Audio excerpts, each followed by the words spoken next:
I think at the end of the day right now, Ashton Ginty, this is his thing to lose. The AP poll came out, and three of the top four teams are from the Big Ten: Oregon, Penn State, and the Ohio State. And it pains me to even ask this question: has the Big Ten caught up to the SEC in terms of size and speed? Shedeur is obviously a guy that's going to get looked at and probably be, the top quarterback coming off the board this year. The Big Bets on Campus podcast. All right, here we go.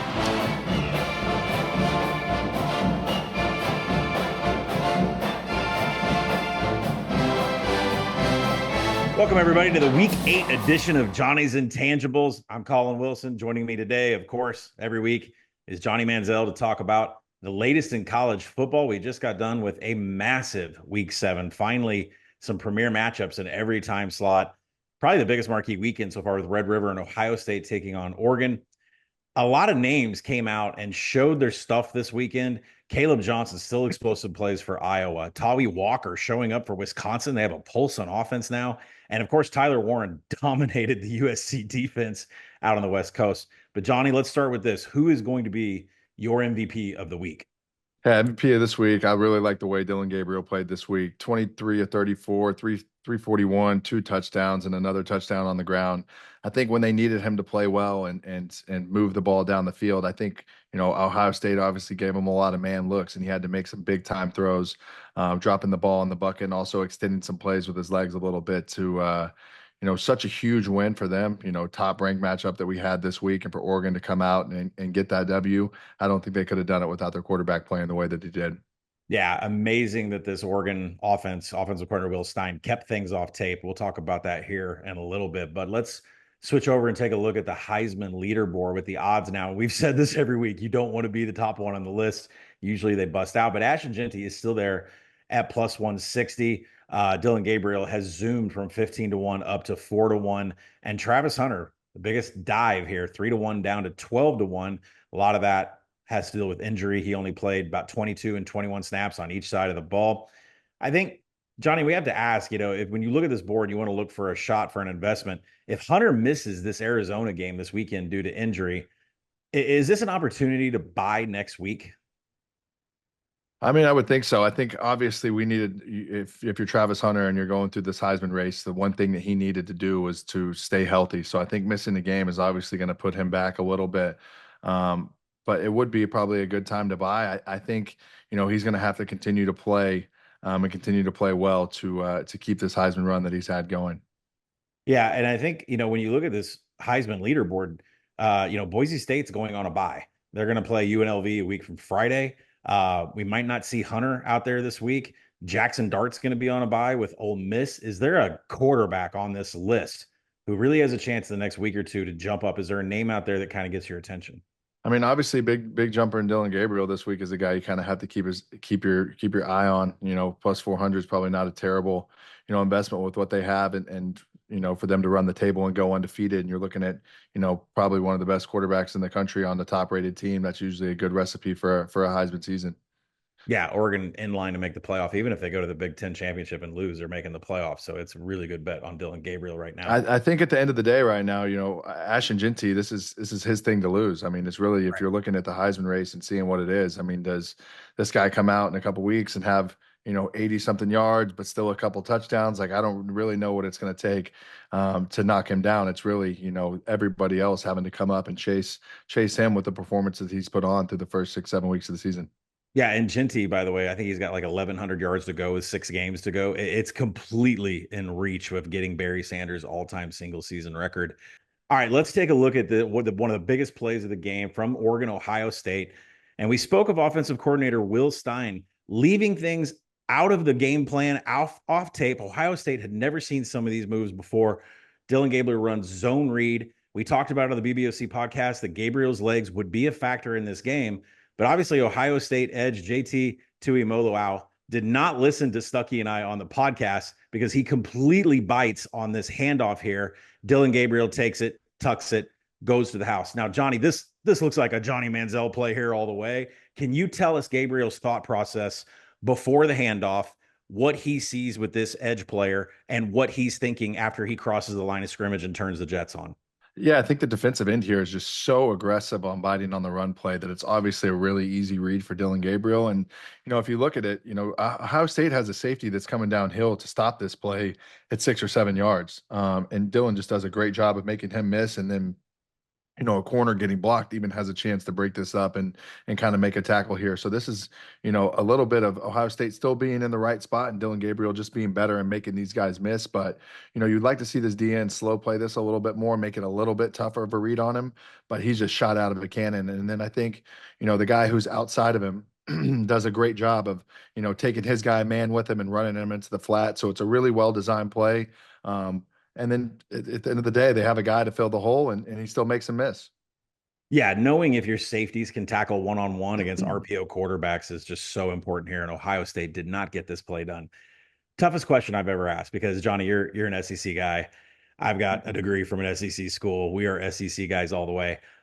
The AP poll came out, and 3 of the top 4 teams are from the Big Ten: Oregon, Penn State, and the Ohio State. And it pains me to even ask this question. Has the Big Ten caught up to the SEC in terms of size and speed? I think obviously there's some teams right now in the Big Ten that are playing really well. You look at those Oregon, Ohio State teams, they have a lot of talent flying around everywhere. So I'm not sure if they've caught up fully. We'll see whenever those national title banners probably get, dished out a little bit and see how this year goes. But, right now, the SEC hasn't looked great as far as the top end teams go. Teams like Tennessee that we thought, may have been elite a couple weeks ago is really taking a few steps back. A team like Alabama right now is leaking oil on the defensive side of the ball, giving up 41, 31 points. And a Georgia team that's just kind of hanging around that we really haven't seen them be the explosive, dominant Georgia football team of the past. So, right now the SEC is, while they have teams that are in a good position, Texas being one of them at the top of the board, and some other teams still hanging around, the Big Ten is in a good position right now. Well, no one's just giving Texas A&M credit for being undefeated and giving Arkansas credit for having only one loss to Texas A&M right now. So our teams need some credit. Let's stick with Jeremiah Smith here of Ohio State. If you had one target to throw to in college, would it be 17-year-old Ryan Williams or freshman Jeremiah Smith of Ohio State? Who you got?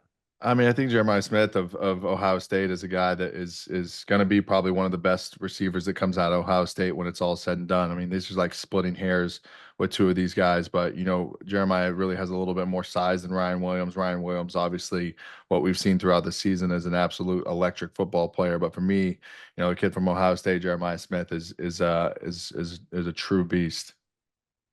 Yeah, so College Game Day was there before this game happened with Oregon, Ohio State, and one of the most electric scenes I've seen. And considering it was also about 7 a.m. when they started filming everything out there, and right behind College Game Day crew, Puddles the duck, the Oregon mascot, is giving haircuts right behind Pat McAfee. Now, pregame, the duck Puddles was getting shout outs from Sydney Sweeney on the old Instagram here. Considering Mike the Tiger at LSU eats ground meat of his opponents, and the Stanford tree always has some intoxicated student that's underneath the outfit, is there another mascot in the history of college football that has this much moxie and adoration? And I've always been a big fan of Puddles the Duck. I mean, he brings the aura, brings the energy. So I would say he's very much at the top of that list for sure. I mean, what you saw on Saturday morning was absolutely electric, and it's been that way for many, many years. Let's switch over to the Red River. Definitely not as close as the game that we saw at night from Eugene. It's Georgia, Texas this week, or what I like to call the Freebirds versus the Von Erichs if you're into wrestling. But the number has been stable since it came out for the last 24 hours. It's been Texas -3.5. Do you have any early thoughts on Quinn versus the Georgia defense, on Carson Beck taking on the Texas defense?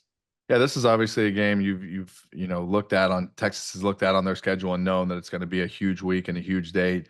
Quinn came out a little slow last week, but I think it's a good thing for him to obviously be able to, go into that Red River game, play the way he did, kind of come out with a little bit of an easy win to, get back into the swing of things. But this is a Georgia defense that is very good, and this is going to be, obviously, the game to keep an eye on this week, and one that I'm really excited to watch. Yeah, Texas is going to have to shake off the post-Red River hangover they've always had in their program. Now, Johnny, when you and I were first introduced to each other, I told you I'm going to have to ask you some hard questions. So here's a hard one. Tougher place to play on a Saturday night, Kyle Field or DKR? Man, I would put Kyle Field up there with, there's probably only a couple places on top of my head, maybe an LSU at Death Valley, like we saw the environment that they had the other night. but there's very few places that I think are as tough to play as Kyle Field, when that place is really truly rocking. So, we'll get a chance to see what that looks like, later this year when Texas comes to town. But, I would have to give this nod to Kyle Field, well, obviously being a homer. Yeah, well, we will switch over to the Big Ten again.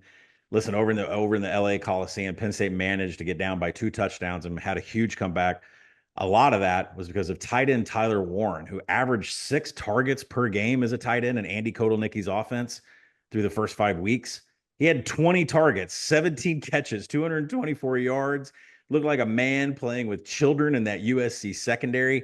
It's kind of good and bad. I mean, Penn State won the game, but did offensive coordinator Andy Kotelnicki, did he put too much on tape for the Ohio State defense for their November 2nd game coming up soon? I think this is something that, Penn State found, if this is working like this, we're going to continue to wear this thing out. And obviously, get this guy as many targets as they can. I think this will look a little bit different when they do play Ohio State, because I know one thing on the top of that board throughout that week, Ohio State's going to have that number absolutely circled, and they're going to be scheming for it. So, at the end of the day, you got to get the ball to your best players to be able to get the wins that you need to even get to that point. And I think, Penn State was in an absolute fight for their life this week to get out of that USC game with the W. Yeah, it's going to be fascinating to see the Nittany Lions try to take that next step up. Let's switch down to the SEC, because one team that is going the other direction is the Tennessee Volunteers. I think 3 weeks ago, everybody picked them to win the SEC. They walk into the tough environment of Donald W. Reynolds Razorback Stadium and get beaten week 6 by the Hogs. In a post-game interview, Josh Heupel, and I've said this forever about his playbook and his scheme. If you know it, there's a way to defend it. He comes out and says the defensive coordinator, Travis Williams of Arkansas, used a scheme that he's never seen before. It was never on film for Arkansas, and it was a 3-3 star package. Arkansas shut down Nico. The Tennessee offense did not do that well. And you fast forward to last weekend, 169 passing yards, no touchdowns, a bad interception. Is the book out on how to defend the wide splits offense of Tennessee? I mean, I think there's obviously a little bit of scheme that's going on to try and slow them down a little bit. I think it's also a little bit of just some struggles on the offensive side of the ball, just, executing plays. And I think, more than anything, when some guys give you some looks sometimes that are a little bit difficult to defend, it'll slow you down for a second. You'll have your couple weeks of like growing pains, but I think this is something that Tennessee will be able to get over the hump and come out and getting back to what they've looked like on offense earlier in the season. Yeah, that preseason Tennessee no playoff is getting warmer and warmer. We'll see if that pays off out of our portfolio. Let's switch over to Colorado. We got to talk about Shedeur Sanders. He just continues to cement his status as probably the first pick off the board in the NFL draft next year. 2 teams that are in line for that pick, being 1 and 5, I think, in the standings right now, are the Carolina Panthers and the Jacksonville Jaguars. Would you draft Shedeur Sanders if you were a GM, Johnny, in the NFL? Would you draft Shedeur even if you had Bryce Young on your roster at Carolina, or if you had Trevor Lawrence at Jacksonville? Yeah, I mean, I think the Carolina situation is one that's obviously they're going to go into a different direction. I mean, you spend the picks to get Bryce Young, and now he's sitting there, on the bench. The Jacksonville situation to me is a little bit more of a different situation. You didn't just draft this guy; you just actually unloaded the Brinks truck and backed it up to his house. So, I think they're going to stick with Lawrence probably through some of these growing pains. I don't think they have the ability, to really be able to move on. But Shedeur is obviously a guy that's going to get looked at and probably be, the top quarterback coming off the board this year. And, he's played well for what he's had around him at times. He had guys out this week, and he still continues to find a way, to put up good numbers and play really well. Yeah, Shedeur with a minimal amount of turnovers has to be very tasty for Jacksonville right now. That's going to do it for this week's of Johnny's Intangibles. Johnny, thanks for joining me. We'll be back at it same time next week to recap everything from college football week 8.